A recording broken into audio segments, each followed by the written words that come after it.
Over the last 4 months, I've literally only done 3 videos on the house. And so today I wanted to well and truly announce that I'm back. I want to explain why I've been away for so long. And I thought by doing an update video on everything I've been up to, it'll help to put the greater detailed videos that I'll be doing on various parts of the project into context over the next few months. And also, by showing you the whole project to date, it will give you a bit of an idea of what's entailed if you're planning a renovation like this yourself.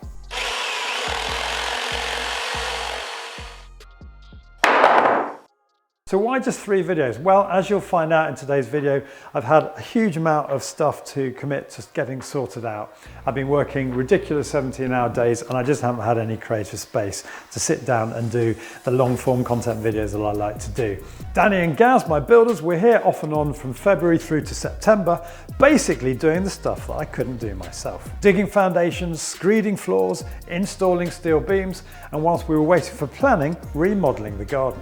To bring you up to speed on all that, check out this video coming up on screen now, and I'll also post links to all the other videos in this project in the description below the vid. But by September, with the bifold doors installed, this was another big deadline that was stressing us out. Danny and Gaz were pretty much done with their work. My budget was completely blown, and so I was keen to continue the project on my own. Job 1 was to sort out the extension roof. When the builders built the new walls of the extension, I installed the new rafters. And to keep the room watertight, I fixed our old greenhouse roof temporarily in place. But whenever we had a big downpour, which has happened a lot recently, we got water in the kitchen. But the light let in by the temporary roof made us realise it'd be great to have a roof light. So we bought a Velux, and after consulting our structural engineer, I tripled up the rafters, doubled up the trimmers, installed breathable roof felt and interlocking cement tiles because the roof pitch was too shallow for the standard rosemary tiles we had everywhere else.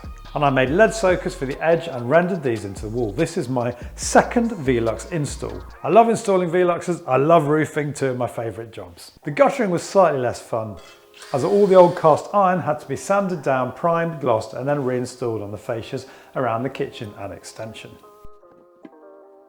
So that took me up to October. Next up I had the floor to insulate, and I've done a video on this, and installation underfloor heating followed by the screed. And in December, James from Drayton dropped in to help me wire the underfloor heating into my Drayton Wiser smart heating system. This took me into January, which from the family's point of view was dangerously close to a year since we started the works. For the last year now, we've been living in one room with all our kitchen appliances installed in the porch and a mini kitchen in the hall. The family are sick of the situation, so I set myself 2 deadlines. 4th of February for the plastering and 11th of March, which slipped to the 14th, for the kitchen install. No, I didn't do this myself. I think if I had, my family might have killed me. But this gave me a bit of a problem. The room, albeit with the underfloor heating installed, was basically a shell, and there was so much to do to get it ready for plastering. For a start, there was this new front door to install, which I got from a local carpentry company, and I asked them to make it unpainted. Why? Because I decided to do away with the primer, undercoat and gloss coats and try out instead a 1-coat Treatex paint system. This is one of the many processes I'll be doing an in-depth video on. Next up, he said, standing under the heat alarm, I had to get my building regs consultant back.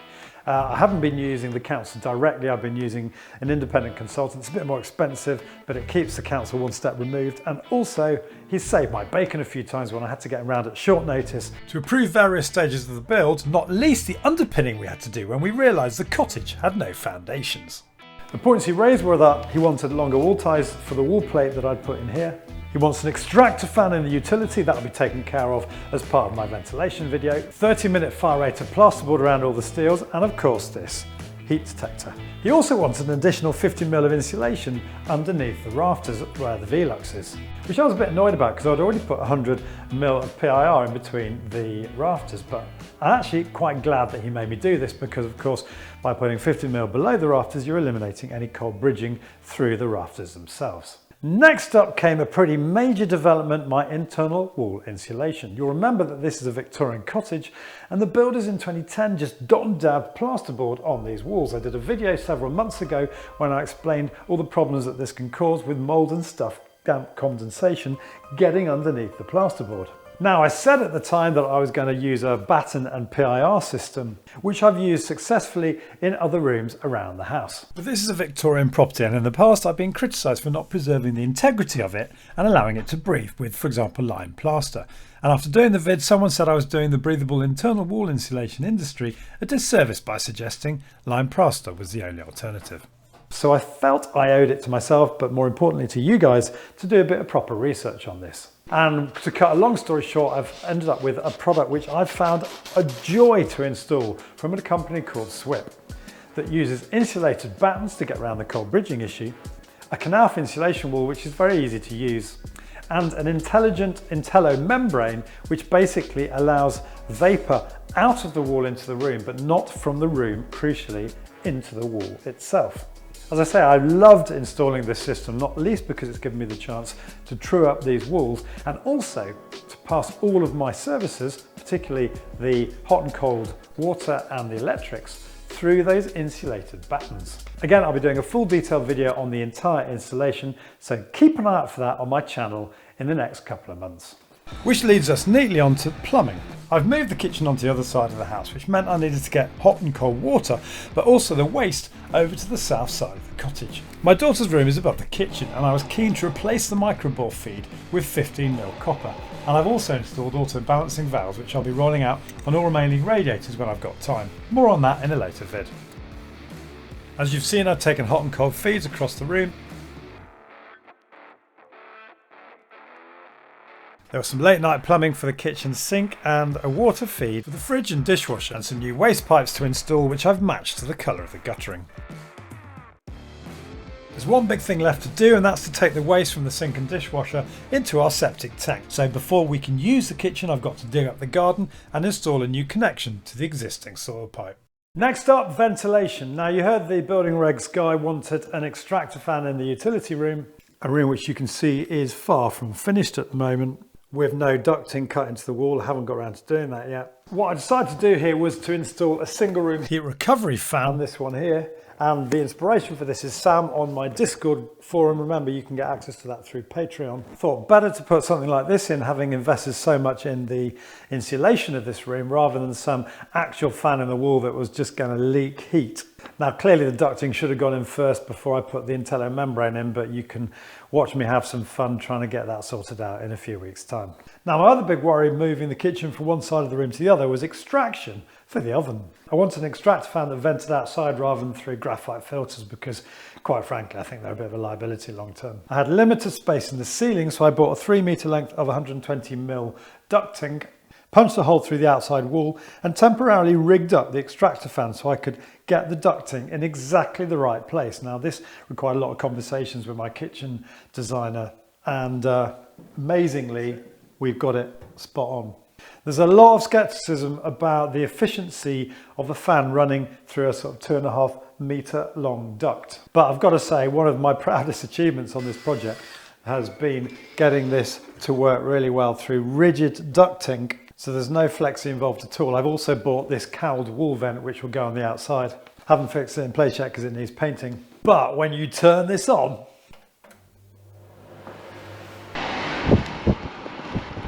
I think it's safe to say that it's pretty powerful. When you're so far into a project like this and the money's pretty much run out, you still have to think about future-proofing. It'd be nice to play music in the kitchen, having made do with a single portable Bluetooth speaker in the past. So I got a local company to advise me of the possible options, and we've got speaker cables in the ceiling here. I forgot to do these ones, and we'll have to channel the cable in somehow, so that when I eventually build our bookcase media wall thingy, we can potentially connect something up to give us multi-room audio and decent surround sound audio for the TV. One thing I stupidly forgot to do was channel coax and Cat5 through to here when we're going to have the TV. But that's something I'll just have to get through the ceiling somehow, or around the walls, before we get the room finished. Sound transmission from the kitchen to the bedrooms above has always been a massive problem in this house, with that void between the joists being a natural sound box for the sound to travel through. You can't completely eliminate this without perhaps decoupling the ceiling from the joists above, which I don't have the luxury of doing. The next best thing was to put in as much rock wool as we could. So I bought 22 bales of 100mm thick RWA 45 from buildingmaterials.co.uk, and we squidged this in between each of the joists. I actually thought 22 bales I'd massively over-ordered, but remarkably I've only got 2 left, and I do have to use quite a lot of that to insulate underneath the kitchen cabinets because we've chosen to have underfloor heating spanning the entire floor. So that was as far as I got when my old mate Gerard arrived on 4th of February to do the plastering. I'd done most of the insulation except for taping around the perimeters in this main room and none of the insulation in the TV room. Also, I hadn't received the light fittings which I'd left too late to order, and this was important because we needed to plaster these into the ceiling. So the next 2 weeks was a grueling process of helping him during the day, and when he left at 4:30, 5 o'clock, working until midnight, 1 o'clock in the morning to prepare everything for the next day to try and stay ahead of Gerard so that he had enough to do.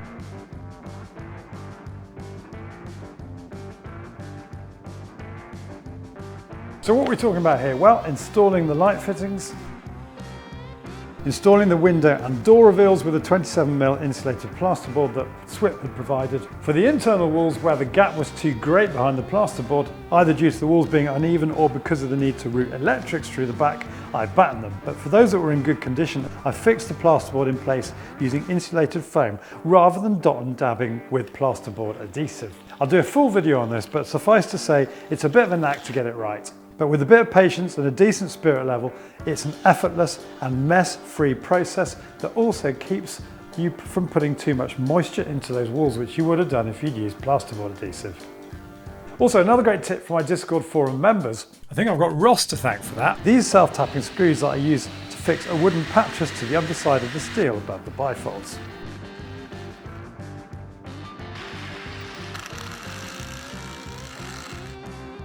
At the same time, I had some filling to do where I put an electrical socket in the wrong place.